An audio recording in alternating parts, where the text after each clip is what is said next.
The Lord be with you. And with your spirit. A reading from the Holy Gospel according to Mark. Glory to you, O Lord.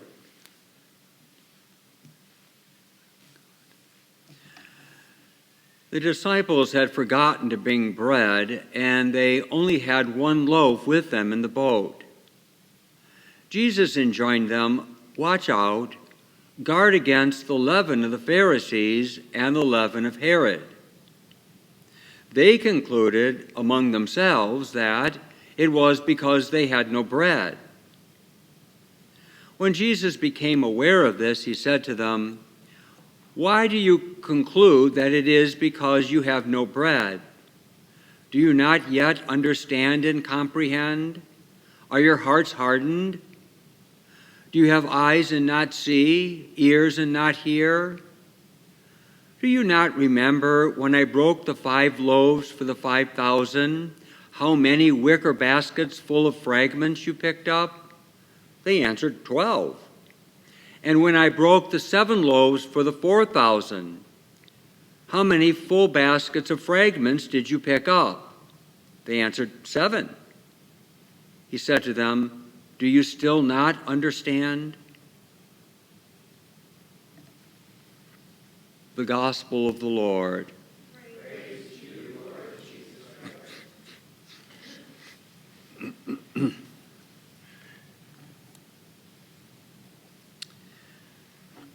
Honestly don't know whether it's by design or just happenstance that these readings fall a day before Ash Wednesday, but they seem like a pretty reasonable anticipation of the season.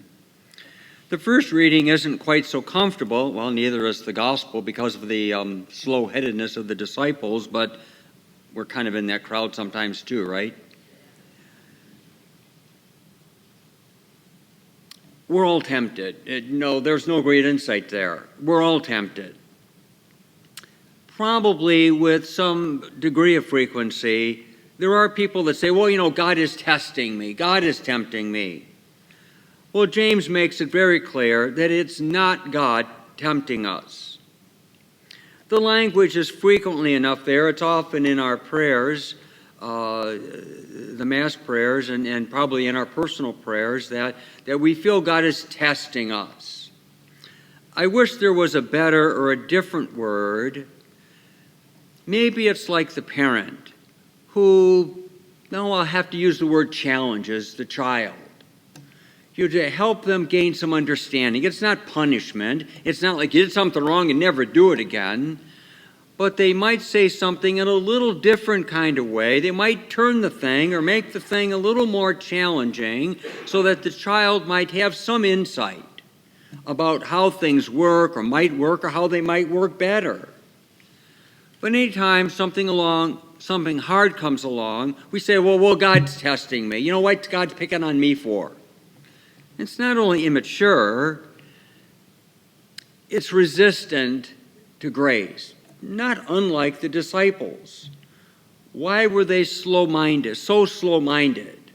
When Jesus points out, as a parent might say, do you remember when? Well, we remember when this happened, then this was the result. Oh, yeah, now I get it. How often does that happen to you? It happens to me a lot. God obviously is not subject to sin, and God tempts no one. I do believe that God, again, I don't know the best word, challenges us. I read Jesus calling pretty regularly, almost every day, and quite regularly, there'll be a word there, thank God for the difficulties in your life. I think I said that yesterday. That's kind of hard to figure that out, but there's a tone or a mood of surrender. And I did say this yesterday as well. And I've clearly found in many circumstances in my life when there's things that I don't like to do that I know I have to do anyway, I tend to be conflict adverse. I know there's a lot of people like that. Who here likes conflict? Don't raise your hand. Some people like to cause conflict. But the things we don't like to do, we tend to resist, and we create more negative energy for ourselves, and we just wouldn't surrender into it. learning that in light of faith and grace, God's somehow going to be there. And I've seen and felt that 1,000 times. But when the next anxiety comes, it's like, okay, now what, God does not tempt. We can't earn God's forgiveness. But the reality is we have to surrender. We have to learn how to surrender to realize the power, the value, the gift that God's forgiveness is. Why do I keep turning that page? It's not Wednesday yet. So what about this bread? They forgot their lunch. And so, of course, when Jesus uses words like leaven, bread, leaven, yeah, darn it, I forgot my lunch. Okay, maybe he's going to make something for us. What Jesus is talking about, and maybe this is a tone for Lent, be on guard against the leaven, the sneakiness, the deceptiveness, the disorder of the faith of the Pharisees and the leaven of Herod. His political sneakiness for power, wealth, and control and security in his position. Well, of course, they conclude that it's because they have no bread. We're invited today to use the votive Mass for the Holy Eucharist. That should be obvious. So what is it that the disciples are not understanding? I could see two things. Reasonably obvious, as Jesus points out. What are we worried about bread for? He took 5 loaves and 2 fish, and we had 12 baskets left over. And he took 2 loaves, etc., and he turned them and fed 4,000. What are we worried about? So it would seem then that there's a call to trust. Maybe more importantly, or more deeply, maybe Jesus is calling them to see and to believe who he is. Who feeds 5,000 with 5 loaves of bread? Jesus. He's the bread of life. Jesus gives life. He feeds us, body, mind, soul, and spirit, which is exactly why we're directed or invited to use the votive Mass for the Holy Eucharist. This is a Lenten theme. It's very common for the disciples because they're sensitive to their physical interests.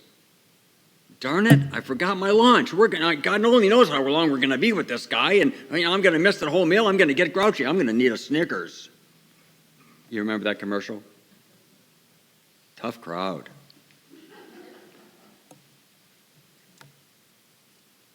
They're concerned about their physical needs and desires, and it's hindering their ability to yield and trust and see the truth of Jesus. I think that's a Lenten theme. It's good and it's necessary that we give up our favorite thing or some favorite thing, but I think it's much more important to really pray and ask Jesus what he might want you to do. To take the risk, to have the courage, the vulnerability, to look inside and admit to yourself something that you know you need spiritually, something you know you desire spiritually from or for or with God, and respond to that. I'm going to try to do some kind of fasting. I don't know what that's going to look like. I don't tend to fast particularly well. But it doesn't have to be food. I know, it could be the phone, or maybe computers, or TV, whatever. The list could be long. But I can only hope to encourage that you look towards something that's going to enrich your soul, your relationship with God. Otherwise, we're doing something fundamentally for ourselves, offering it to God because, well, it's Lent, that's what we're supposed to do. And we would be like the disciples. Lord, we thank you because you are the bread of life. You are the food that gives life. In fact, you are the food. Feed us.